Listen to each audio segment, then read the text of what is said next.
Hi everyone, this is Angelica. Thank you for joining me on this video, which I'll talk about the harmful effects of caffeine. So you may not know about the harmful effects of caffeine because if you Google caffeine on the internet, it'll tell you that caffeine's actually good for you, or it has antioxidants in it, or it prevents cancer. Well, yes, eating antioxidants can help prevent cancer. However, caffeine and the way that it's processed and produced and served to you cannot. So there's a lot of myth behind the caffeine culture, and it's because 90% of American adults consume caffeine in order to get through their day. You often feel that you need caffeine because you have so much to do. And in this high-paced, high-stress society, it's really easy to get caught up in a caffeine addiction.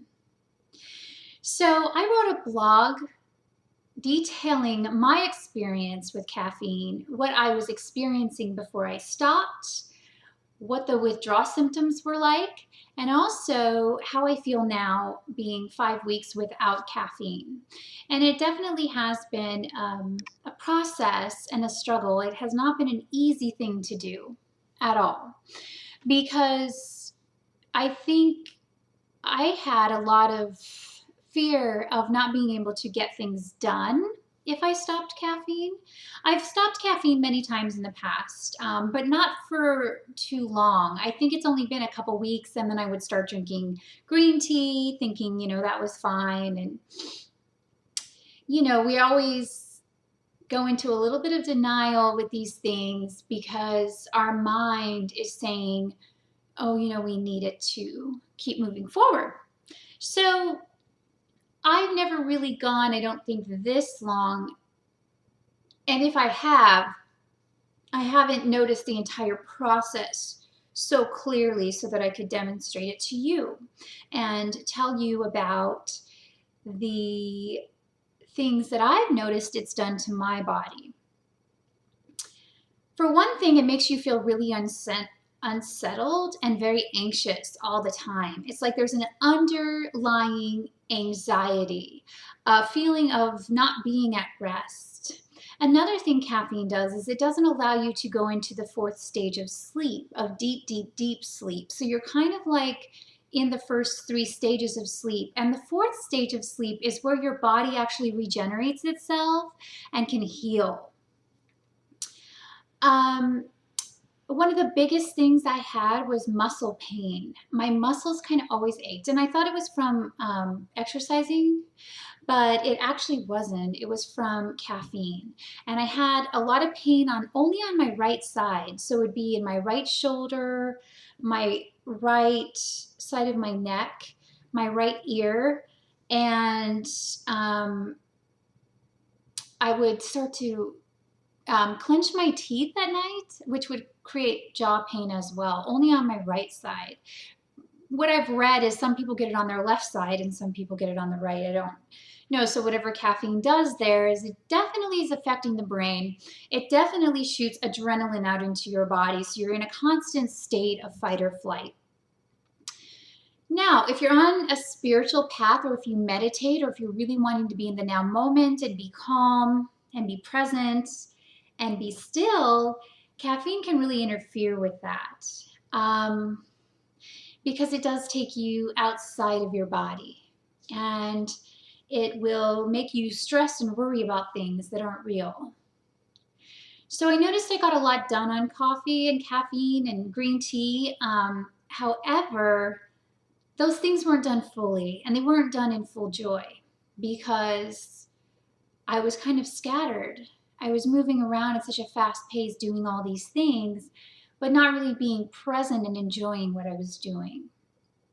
And this is a big wake-up call. And I think, when we come out of doing something and really take a look and have awareness on what we're doing, it's only then that we recognize it. We don't recognize it when we're in it. We don't recognize it when we're actually doing the thing that you were so used to doing,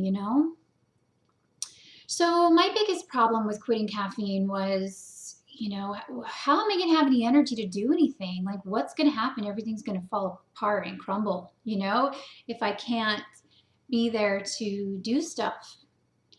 But that my assumption was completely wrong. Actually, everything got done, and in a much more harmonious way, in a much more fulfilling and stable way. So I'm going to talk about the withdrawal symptoms in my blog. I won't go into detail here, but I just want to tell you that even with all the withdrawal symptoms, even with me sleeping 12 hours a day for a while there, even with all of that, everything magically got done because the universe operates in that way. When we let go and we surrender, and when we have faith and trust in our own abilities and in the universe's abilities to take care of us, things just happen. And if you're taking care of your body and your health, then you're doing the right thing for your soul. And in that, you will be taken care of. And sometimes, you don't have to figure it all out. You don't have to figure out the hows and the whys. Our mind is so crazy sometimes, and caffeine makes it times 100.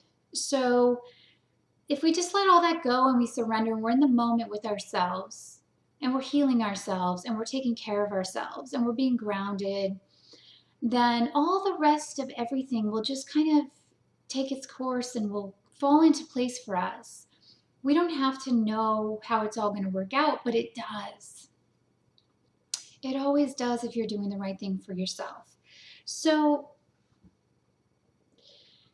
why did I quit caffeine? I quit caffeine because I noticed that I just wasn't feeling fully good, and I didn't really know why, and you've already eliminated all the other options. And when you've done that, and caffeine's the only thing left, then you really realize that that's what has to go. And also, I was just really concerned about, why were my muscles always stressed? And I can tell you that about a week after quitting caffeine, all my muscles relaxed. That on top of taking magnesium, because magnesium is something that is deficient in most people's bodies. You might want to Google magnesium as well, and I also talked about it a little bit in my blog, so you can understand, a little more about that. But magnesium also helped to make my muscle pain go away. Caffeine leaches out magnesium from the body. Actually, caffeine leaches out a lot of things from the body: vitamins, minerals, natural energy supply. It's just all around not good for you. But why do so many people drink it? Because it's really, really hard to quit. And if you work in a high stress job, or if you are at a school and you have to study and be able to think, you're not going to be able to for a few weeks. That's just the way it is. And another thing is if you look up caffeine online and how long it takes to feel better, it'll say 3 days, you'll get a headache, and then you'll feel better in a few days. That's just not true. It takes at least 2 months, maybe longer. I read some things where people experience, 6 months down the road still having some complications. Now, if you eat a really clean diet, if you eat a lot of fruits and vegetables, and you take really good care of yourself and you get enough sleep, 2 months max, you should start feeling yourself again. That on top of taking some supplements to restore the vitamins and minerals that caffeine has taken out of your body. Another thing I noticed is that I had really, really bad lower back pain, and I thought it was from running, but actually it was my adrenal glands. So adrenaline's pumped out of your adrenal glands when you drink caffeine, and it puts you into a fight or flight constantly. So, being in fight or flight and being in constant stress is not conducive to being calm and in the now moment. So it's probably one of the biggest reasons that people have such a hard time being in the now moment, and not thinking too much. It's a lot to carry, So if you could even stop caffeine for a little while to give yourself that 2-month break and see all the magical benefits that it brings you, I would highly, highly recommend that. The book that I read is called Caffeine Blues, and it took me a really long time to find that book because, like I said, there is not a lot of information out there when you Google it. And we all know why that is. And, you know, there'll probably be those people who comment under this video who, you know, are really opposed to, you know, people that think caffeine is really bad for you. But I have personal experience that it not only creates, it intensifies any kind of mental illness. Man, it just makes you worry about everything all the time. And letting it go, although it's a process and it really, really takes a long time, and a long time for your stress hormones to get back to normal. So if you're a woman and you have PMS, or if you've had postpartum depression, which I had with all 3 of my kids, and it wasn't depression, it was more like mania. Like I was just on hyper alert all the time, you know, and I've always kind of had a problem with that. It's gotten way, way, way, way better. Even with the caffeine, but taking away the caffeine is kind of like the last thing to kind of really settle into my own inner being. And it hasn't been easy. It has not been easy. It's been hard because, well, it's been my mind unraveling. You know, I've got to do this, I've got to do that, I've got to be able to feel good so that I can do all these things, but all those things get taken care of anyway. They really do. And then you get to be with yourself and you get to rest.